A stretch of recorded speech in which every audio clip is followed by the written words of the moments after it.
जय हिंद प्यारे साथियों। Unique study with Ajay YouTube channel पर आप सभी का बहुत बहुत स्वागत है। आज मैं इस वीडियो में बात करने वाला हूँ यूजीसी नेट के फर्स्ट पेपर के बारे में। देखो अभी फ़िलहाल में इसका पेपर होने वाला है, लेकिन आज मैं यहाँ पर बात करने वाला हूँ एक ऐसे इम्पोर्टेंट टॉपिक पर जो आप सभी के लिए बहुत महत्वपूर्ण है। ठीक है, और उसका नॉलेज होना भी हमारे लिए बहुत ज़्यादा ज़रूरी है। यदि हमें हमारे सिलेबस के बारे में नहीं पता होगा कि सिलेबस अभी पुराना वाला है या फिर सिलेबस बदल गया है या पेपर पैटर्न बदल गया है या पेपर लेवल बदल गया है, इन सभी के बारे में मैं यहाँ पर बिल्कुल ऑथेंटिक सोर्स के बेस पर डिस्कस करने वाला हूँ। ठीक है, तो देखो सबसे पहले मैं बताऊँ प्यारे साथियों, जो यूजीसी नेट का जो पेपर है उसका जो फर्स्ट पेपर का जो सिलेबस है वो हर बार बदलता जा रहा है। ठीक है, आप जब भी पेपर दोगे, आपने पिछली बार पेपर दिया होगा, उससे पिछली बार पेपर दिया होगा, तो दोनों में आपको अंतर मिला होगा। ठीक है, अब यहाँ पर ये सिलेबस दिया हुआ है यूजीसी के द्वारा इसकी ऑफिशियल वेबसाइट के ऊपर। तो ये समझो जो 50 क्वेश्चन बन रहे हैं ना, उनमें से नाम मात्र 25 क्वेश्चन हैं जो बिल्कुल सिलेबस के अकॉर्डिंग बनते हैं, इस सिलेबस के अकॉर्डिंग बनते हैं। बाकी के जो 25 क्वेश्चन आ रहे हैं वो आउट ऑफ इस सिलेबस के आ रहे हैं। ठीक है, 25 क्वेश्चन हैं जो इस सिलेबस के अंदर से आ रहे हैं, इस सिलेबस को ध्यान में रखते हुए बन रहे हैं। बाकी के जो 25 क्वेश्चन हैं वो आउट ऑफ सिलेबस बन रहे हैं। अब सबसे बड़ी प्रॉब्लम देखो, आजकल तो कहीं से क्वेश्चन उठाने लग गया है, वो कहीं से कुछ भी क्वेश्चन बना देता है। तो सबसे बड़ी समस्या आ रही है कि अब हम किस तरीके से तैयारी करें, हमें क्या पढ़ना चाहिए जिससे कि हम पूरे पूरे सिलेबस को कवर कर पाएँ। तो देखो आपको इसका तो थोड़ा नॉलेज होगा, आपको अपने सिलेबस पढ़ लिया होगा, बाकी मैं एक बार पढ़ के बता देता हूँ। देखो मैं पढ़ के नहीं बता रहा, मैं एक एक यूनिट वाइज दिखा देता हूँ आपको। देखो ये है फर्स्ट पेपर, टीचिंग एप्टीट्यूड का सिलेबस है कंप्लीट, लेकिन इससे भी बहुत सारे क्वेश्चन हैं जो बाहर से आते हैं, जैसे यहाँ पर स्वयं स्वयं प्रभा और मूक है। लेकिन ऑनलाइन एजुकेशन के बहुत सारे और भी प्लेटफॉर्म हैं जहाँ से आजकल क्वेश्चन बनते हैं। देखो वीडियो को लास्ट तक देखना, आपकी जो ये सिलेबस का जो पैटर्न बदल रहा है, सिलेबस जो बदल रहा है, ठीक है ना, हर पेपर में जो अलग अलग नए नए टॉपिकों से क्वेश्चन आ रहे हैं जो हमारे सिलेबस में नहीं जुड़े हुए, उनका हम क्या सॉल्यूशन करें मैं ये भी बताऊंगा आपको बिल्कुल लास्ट में। ठीक है, इसके अलावा भी यहाँ पर जैसे शिक्षार्थियों की विशेषता, किशोर वयस्क और शिक्षक, तो देखो आजकल शिक्षक की विशेषताओं से भी क्वेश्चन आ जाता है। इसके अलावा जीन पियाजे का जो रूल है वो भी आ जाता है। और भी एक दो ऐसे टॉपिक है जहाँ से आजकल हर बार क्वेश्चन बन रहे हैं, लेकिन वो हमारे इस सिलेबस में शामिल नहीं है। जैसे इंटरव्यू के जो टाइप्स हैं वहाँ से क्वेश्चन आ जाता है, और टाइप्स ऑफ मूल्यांकन है वहाँ से क्वेश्चन आ जाता है। ठीक है, इसके अलावा 2 3 4 5 मॉडल और हैं जिनको हम थ्योरी बोल सकते हैं, वहाँ से भी क्वेश्चन आ रहे हैं। अब इसके अलावा मैं बात करता हूं प्यारे साथियों, ये है रिसर्च एप्टीट्यूड का। देखो रिसर्च एप्टीट्यूड में यहाँ पर मात्रात्मक, गुणात्मक, ऐतिहासिक, विवरणात्मक, प्रयोगात्मक, ये टोटल 5 टाइप दिए हुए हैं रिसर्च के। लेकिन यदि अब का आप पेपर पैटर्न देखोगे ना, तो इस 5 से तो मात्र एक क्वेश्चन आता है, वो भी बड़ी मुश्किल से आता है। बाकी जो रिसर्च मेथड से जो क्वेश्चन बनते हैं ना, वो आउट ऑफ सिलेबस बनते हैं। जैसे मानक संदर्भित परीक्षण से बन गया, निकट संदर्भित परीक्षण से बन गया, इसके अलावा एक्सपेरिमेंटल रिसर्च से बन गया, हिस्टोरिकल रिसर्च से बन गया, एक्शन रिसर्च से बन गया, एक्सपोस्ट फैक्टो रिसर्च से बन गया, एक्सपोस्ट फैक्टो रिसर्च से बन गया, एक्शन रिसर्च से बन गया, और भी मैनी टाइप्स, बहुत सारे टाइप हैं रिसर्च मेथड के जहाँ से आजकल क्वेश्चन बन रहे हैं। ठीक है, इसके अलावा बहुत सारे और भी ऐसे टॉपिक हैं जहाँ से अब नए नए टाइप के क्वेश्चन बनकर आ रहे हैं। उसके बाद हम यहाँ पर बात करें बोध, देखो इसमें जो टाइप था बिल्कुल सेम है, वही है, बोध पैसेज आता है, वहीं से क्वेश्चन बनाने होते हैं। उसके अलावा यदि हम संप्रेषण के बारे में बात करें, देखो यहाँ पर जो टाइप ऑफ संप्रेषण है, टाइप ऑफ संप्रेषण यहाँ पर देखो वाचिक, गैरवाचिक, इसके अलावा सांस्कृतिक, सामूहिक या कक्षा संप्रेषण, यहाँ पर ये 4 5 टाइप के ही कम्युनिकेशन दिया हुआ है सिलेबस में। लेकिन यदि हम फिलहाल का पेपर पैटर्न देखें ना, तो टोटल 10 12 टाइप है जहाँ से क्वेश्चन बनते हैं। यहाँ से तो क्वेश्चन बनना बंद हो गया आजकल, क्योंकि ये सब पढ़ते हैं, सभी को आता है। ये जो बाकी के 8 10 टाइप है ना, वहाँ से क्वेश्चन आ रहा है आजकल। इसके अलावा सोशल मीडिया से ऐसे ऐसे पिछली जो 2021 में पेपर हुआ था ना, उसमें ऐसे ऐसे क्वेश्चन पूछा था, जैसे जो इंटेल कंपनी है वो किसकी है, एयरटेल का डायरेक्टर कौन है, यूट्यूब से रिलेटेड क्वेश्चन आया था, इंस्टाग्राम से क्वेश्चन बना था। ठीक है, जो हमारे सिलेबस में नहीं है, पुराने वाले में हमने कभी नहीं पढ़ा। न्यूज़पेपर जो रैंकिंग है वहाँ से क्वेश्चन बन रहे हैं, तो प्रेस कॉन्फ्रेंस से, प्रेस से रिलेटेड क्वेश्चन बन रहे हैं। तो ऐसे बहुत सारे क्वेश्चन बनते हैं आजकल। यदि हर शिफ्ट की मैं बात करूं तो 2 क्वेश्चन के आसपास तो इस सिलेबस से बन रहे हैं। यदि 5 क्वेश्चन आ रहे हैं तो 2 क्वेश्चन इस सिलेबस से बन रहे हैं, 3 क्वेश्चन आउट ऑफ सिलेबस बन रहे हैं। तो देखो, यदि आप ये सारी चीज़ें पढ़ना चाहते हो, हमारे दिमाग में ये क्वेश्चन बनता है कि अब हम ये पढ़ें कहाँ से। तो देखो, इसके लिए मैं आपको एक सबसे शानदार बात बताता हूँ। देखो, मेरा लगातार 3 बार जेआरएफ है। अब की बार मेरे फर्स्ट पेपर में भी बहुत अच्छा खासा स्कोर था, और अब की बार भी मेरा तीसरी बार जेआरएफ हुआ था। मेरा यहाँ पर नेट के फर्स्ट पेपर का बिल्कुल सिस्टमेटिक वे में बैच चल रहा है, बहुत शानदार तरीके का बैच चल रहा है। और देखो, मैं जब पढ़ाता हूँ ना, तो उस टाइम मैं सबसे स्पेशली ध्यान रखता हूँ फिलहाल का पेपर पैटर्न के बारे में, कि फिलहाल में पेपर की डिमांड क्या है, वर्तमान समय में क्वेश्चन कहाँ से बन रहे हैं।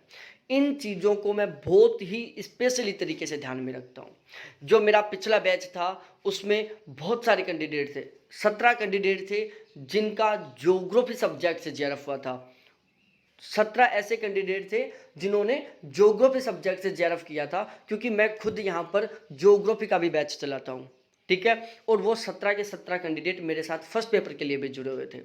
फर्स्ट पेपर में ऐसे बहुत सारे कैंडिडेट थे जिनके 35 प्लस क्वेश्चन ठीक थे, यहाँ तक कि एक थे जिनके 41 क्वेश्चन भी ठीक थे।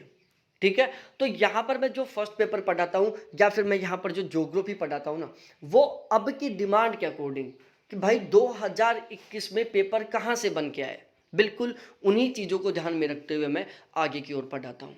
तो आप चाहो, बचा हुआ जो टाइम है उसमें अच्छे से पढ़कर जेआरएफ निकालना चाहते हो, आपका सपना है कि मैं हर हाल में इस साल जेआरएफ निकालूं, मेरा नेट पास करने का कोई टारगेट नहीं होता है। यदि आप नेट का टारगेट लेकर यूजीसी नेट जेआरएफ की तैयारी कर रहे हो, तो फिर आपका तैयारी करने का कोई मतलब नहीं है। टारगेट लो जेआरएफ का, जिससे कि आपको असिस्टेंट प्रोफेसर बनने में भी फ़ायदा मिले, जिससे कि आपको आगे पीएचडी करने में भी बेनिफिट मिले, क्योंकि बोनस मिलता है, साथ ही साथ आपको फेलोशिप मिले। तो बहुत सारे बेनिफिट है जेआरएफ निकालने के। तो आप जेआरएफ का टारगेट लेके तैयारी करें। ठीक है, और यदि आप जेआरएफ निकालना चाहते हो, आप नेट निकालना चाहते हो, आप जेआरएफ निकालना चाहते हो, तो फर्स्ट पेपर में अच्छा स्कोर होना बहुत ज़्यादा ज़रूरी है। तो यहाँ पर मैं जो पढ़ाता हूँ ना, मेरा टारगेट होता है कि फर्स्ट पेपर में हर कैंडिडेट के 40 प्लस क्वेश्चन ठीक हो, और मैं उसी के लिए 40 प्लस क्वेश्चन ठीक करने के लिए फर्स्ट पेपर में 50 में से 40 प्लस क्वेश्चन ठीक करने के लिए जो भी इम्पोर्टेंट कंटेंट होता है, जो इम्पोर्टेंट कंटेंट होता है, मैं सारा का सारा यहाँ पर आपको बिल्कुल सिस्टमेटिक वे में शानदार तरीके से पढ़ाऊँगा।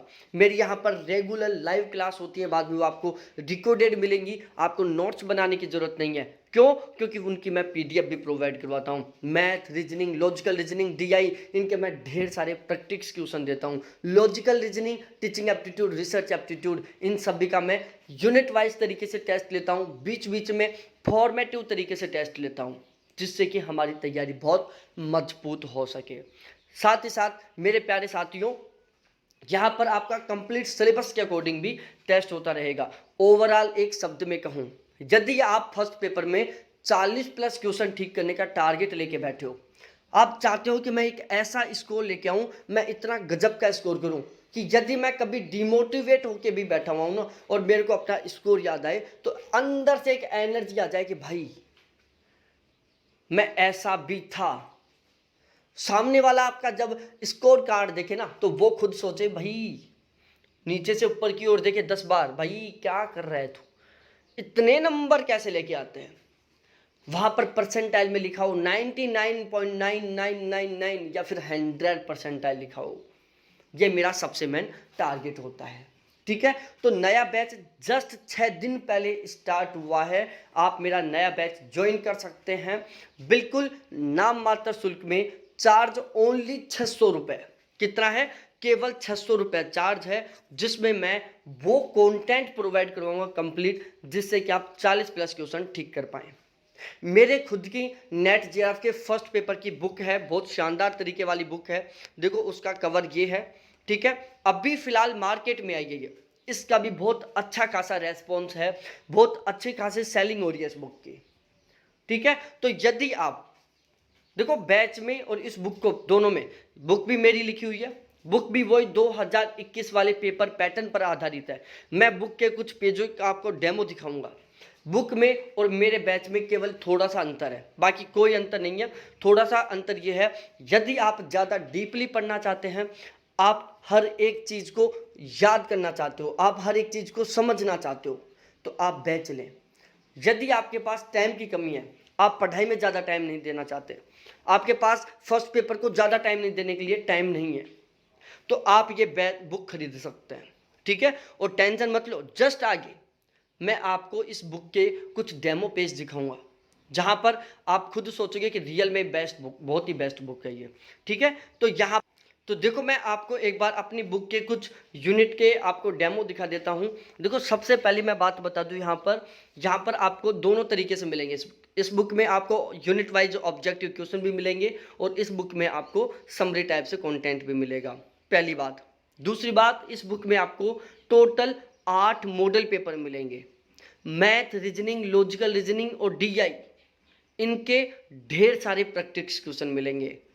मात्र 330 पेज हैं। अब आप सोचोगे कि 330 पेज में आपने डेस्क्रिप्टिव रिटर्न भी शामिल कर दिया, उनके ऑब्जेक्टिव क्वेश्चन भी दे दिया, math, reasoning, logical reasoning, DI के प्रैक्टिस क्वेश्चन भी दे दिया, वो भी ढेर सारे, और 8 मॉडल पेपर भी दे दिया। देखो भाई लोगों, इस बुक में आपको एक टेलीग्राम चैनल का नाम मिलेगा, ठीक है।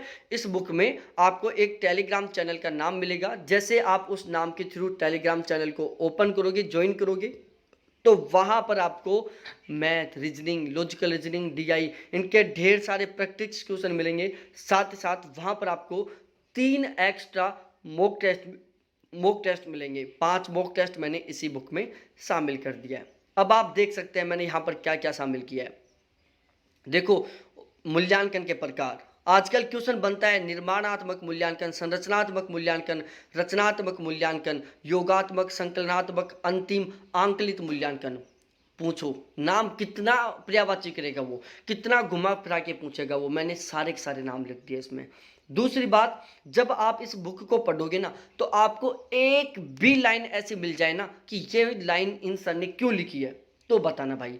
एक भी लाइन यहाँ पर आपको एक्स्ट्रा नहीं मिलेगी, सारा का सारा आपको सिलेक्टेड कंटेंट मिलेगा, ठीक है। ये मैं बुक का देखो, इंटरव्यू के मैंने टाइप्स बता दिए यहाँ पर, ढांचागत या संरक्षित इंटरव्यू, ढांचा विन इंटरव्यू, केंद्रीय साक्षात्कार, नैदानिक साक्षात्कार, नैतिक शिक्षा, मोरल एजुकेशन को, ये माइक्रो टीचिंग, ये केस स्टडी, ये लॉजिकल रीजनिंग आ गया, जिसमें अन्वेषणात्मक रिसर्च एप्टीट्यूड आ गया, अन्वेषणात्मक अनुसंधान का महत्व, अवलोकन आ गया, अनुभवजन्य शोध आ गया, वैचारिक अनुसंधान आ गया, क्वांटिटिव एवं क्वालिटिव।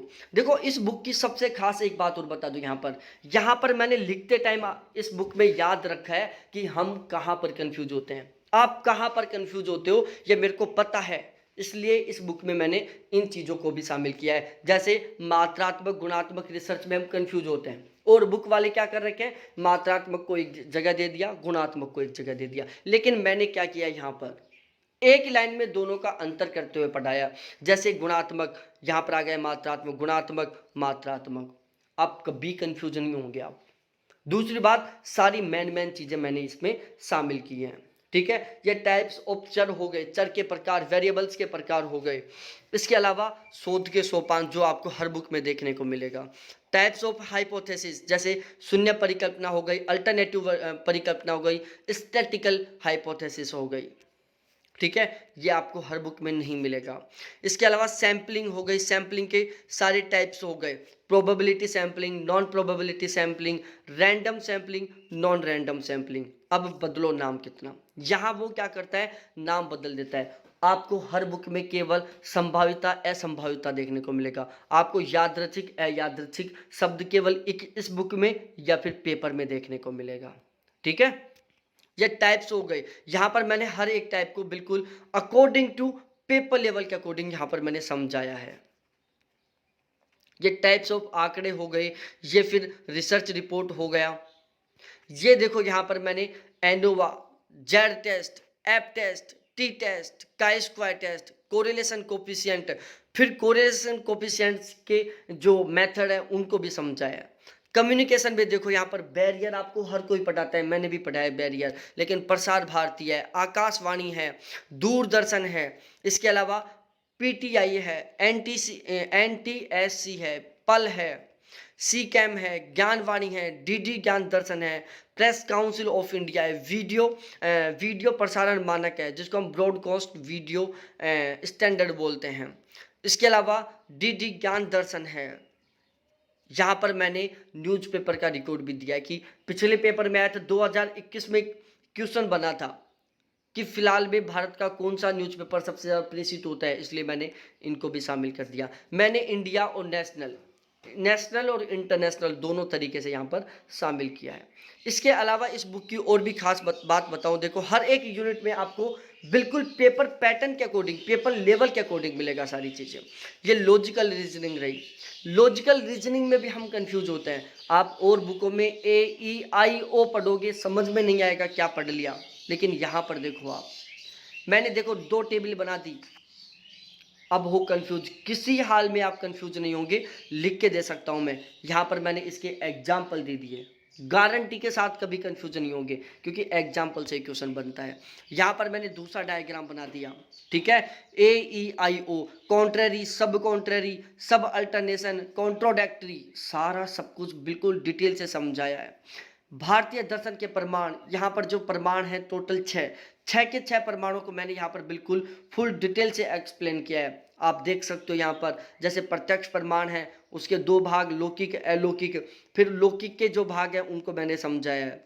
यहाँ पर प्रत्यक्ष देख लो, प्रत्यभिज्ञा, अनुमान के प्रकार देख लो। यहाँ पर मैंने अनुमान के एग्जाम्पल भी दिए हैं क्योंकि पेपर में केवल एग्जाम्पल पूछता है, वो कभी नहीं पूछता कि पूर्ववर्त अनुमान क्या है।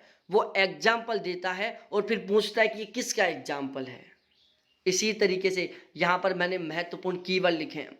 पक्षधर्मिता का अर्थ क्या है, केवलावी का अर्थ क्या है, अनुमान का अर्थ क्या है, व्याप्ति का अर्थ क्या है। हेत्वाभास को मैंने वही बिल्कुल शानदार तरीके से पढ़ाया है। आपको हर एक चीज़ का एग्जाम्पल देखने को मिलेगा क्योंकि लॉजिकल रीजनिंग में ये जो फिलोसॉफी वाला पोर्शन है, इसमें क्या करता है, वो एग्जाम्पल देता है और फिर पूछता है कि ये किसका प्रकार है, ठीक है। यहाँ पर अनुपंसहारी देख लो, असाधारण स्वभिचारी देख लो। तो इस तरीके से ये लॉजिकल रीजनिंग है। कंप्यूटर में देख लो, AICT में आजकल यहाँ से क्वेश्चन पूछने लग गया, वेब ब्राउजर के उदाहरण बताओ। ये फिर डोमेन नेम आ गया, डोमेन नेम IP एड्रेस में अंतर क्या है मैंने यहाँ पर लिख दिया। ईमेल है, जो ईमेल है, ईमेल में वो पूछ लेता है कि ईमेल हैकिंग कितने प्रकार की होती है। आपको बुकों में केवल ये 3 प्रकार देखने को मिलेंगे, लेकिन क्वेश्चन और भी ज़्यादा जगह से आ जाता है, इसलिए मैंने इसके जितने भी टाइप्स थे उनको यहाँ पर मैंने कवर कर लिया, ठीक है। देखो मैंने ईमेल हैकिंग के टोटल 7 प्रकार बताए हैं। यहाँ पर नंबर सिस्टम से तो आजकल हर शिफ्ट में एक क्वेश्चन आता है, कुछ इस तरीके का क्वेश्चन। बाइनरी से डेसिमल में बदलो, बाइनरी से ऑक्टल में बदलो, हेक्साडेसिमल से डेसिमल में बदलो, डेसिमल से बाइनरी में बदलो, हेक्साडेसिमल से बाइनरी में बदलो, बाइनरी से हेक्साडेसिमल में बदलो। इस टाइप के जो भी क्वेश्चन आते हैं मैंने यहाँ पर शामिल किए हैं और आजकल आ रहे हैं यहाँ से question. Man and biosphere reserve देखो, आप और बुकों में पढ़ोगे कंफ्यूज हो जाओगे, कौन से स्टेट में है, कब हुआ था, उसे MAB सूची में कब शामिल किया गया था, उस बायोस्फीयर रिजर्व की स्थापना कब हुई थी। यहाँ पर हो कंफ्यूज, गारंटी के साथ नहीं होगे, क्योंकि यहाँ पर मैंने सारी चीज़ें एक साथ समझा दी।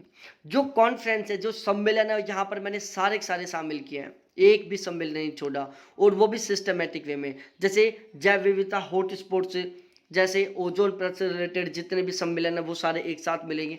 जैसे यहाँ पर ओजोन परत लिख दिया, यहाँ पर ओजोन परत के क्षरण को रोकने के लिए निम्न समझौते हैं, जैसे वियना सम्मेलन है, मॉन्ट्रियल प्रोटोकॉल है, और भी जो हैं। ऐसे ही मैंने ग्लोबल वार्मिंग के जो सम्मेलन है उनको एक साथ लिया है। ऐसे ही मैंने जो जलवायु से रिलेटेड सम्मेलन है उनको एक साथ लिया है, ठीक है। MDG SDG आजकल यहाँ से हर शिफ्ट में क्वेश्चन बन रहा है, इनको मैंने बिल्कुल फुल डिटेल से शामिल किया है। इसके अलावा चिपको आंदोलन, एपीको आंदोलन है, नर्मदा बचाओ आंदोलन है, यहाँ से क्वेश्चन बनता है, इसको मैंने शामिल किया है। इसके अलावा महत्वपूर्ण डे हैं कि भाई 10 दिसंबर किसके लिए फेमस है, 22 मई किसके लिए फेमस है, 5 जून किसके लिए फेमस है, 28 जुलाई किसके लिए है, 4 फरवरी, ये मैंने समझा दिया। यहाँ पर यूएनओ द्वारा घोषित वर्ष, देखो यहाँ से क्वेश्चन बनता है, ये शामिल कर दिया। यूएनए के प्रमुख संगठनों का कार्यालय, इनको मैंने अच्छे से समझा दिया। ठीक है, यहाँ पर देख लो कार्यालय और संगठन। उसके बाद हम बात करते हैं यहाँ पर हायर एजुकेशन के बारे में। देखो हायर एजुकेशन में भी मैंने बिल्कुल उसी तरीके से ध्यान में रखा है। यहाँ पर जो भी डाटा है वो बिल्कुल लेटेस्ट है। इस बुक में एक भी जो डाटा है ना जो अपडेट हो सकता है वो बिल्कुल अपडेटेड डाटा है। 2021 के अकॉर्डिंग जो वैल्यू है मैंने वो लिखी है यहाँ पर।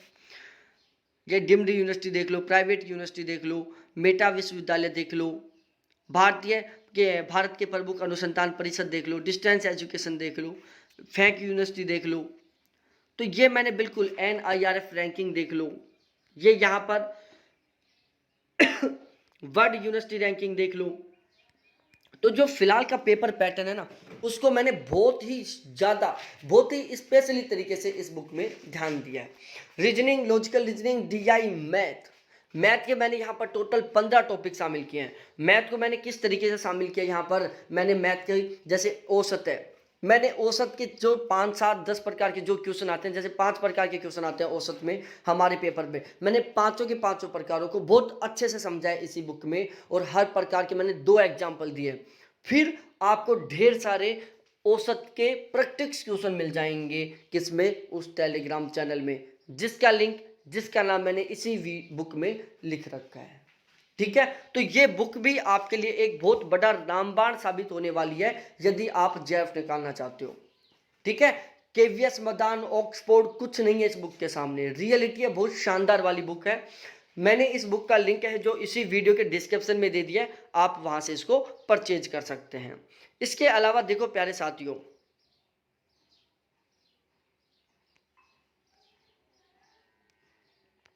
ठीक है, इसके अलावा यदि आप ज्योग्राफी का बैच लेना चाहते हो तो ज्योग्राफी का भी बैच ले सकते हो। ज्योग्राफी का नया बैच वही 6 दिन हुए हैं स्टार्ट हुए ज्योग्राफी का नया बैच स्टार्ट हो चुका है। हम यहाँ पर स्टैटिकल ज्योग्राफी है, जियो टेक्निकल वाला पार्ट है, कार्टोग्राफी है, सेटलमेंट ज्योग्राफी है, पॉपुलेशन है, पॉलिटिकल है, सोशल है, कल्चर है, इन सब के ऊपर सबसे ज़्यादा ध्यान रखता हूँ मैं, क्योंकि आजकल जो 90% पेपर है ना वो इन छोटी छोटी यूनिटों से बनता है। इंडिया, जियोमॉर्फोलॉजी, ओशनोग्राफी, क्लाइमेटोलॉजी, पूरी दुनिया पढ़ाती है, हजारों में वीडियो में आपको कंटेंट मिल जाएगा, ऑथेंटिक बुक मिल जाएंगी, लेकिन क्वेश्चन 8-10 आ रहे हैं। आपको JEF निकालना है ज्योग्राफी से, आपको नेट का कोई टारगेट नहीं है, आपको JEF निकालना है ज्योग्राफी से, आपको बहुत गजब का स्कोर करना है, तो आप ज्योग्राफी का नया बैच ज्वाइन कर सकते हैं। ठीक है, जो पेपर है वो जुलाई के आसपास होगा, जुलाई से पहले पेपर होने का कोई चांस नहीं है, तो इसलिए आप नया बैच ले सकते हैं। बिल्कुल कंप्लीट सिलेबस आपका कवर हो जाएगा, JEF निकालने का आपका जो सपना है वो पूरा हो जाएगा, और वो भी बहुत गजब के स्कोर के साथ। ठीक है, तो यहाँ पर जो नंबर लिखे हुए हैं उसके ऊपर अभी आप कॉल करें और मेरे से बैच ज्वाइन करें।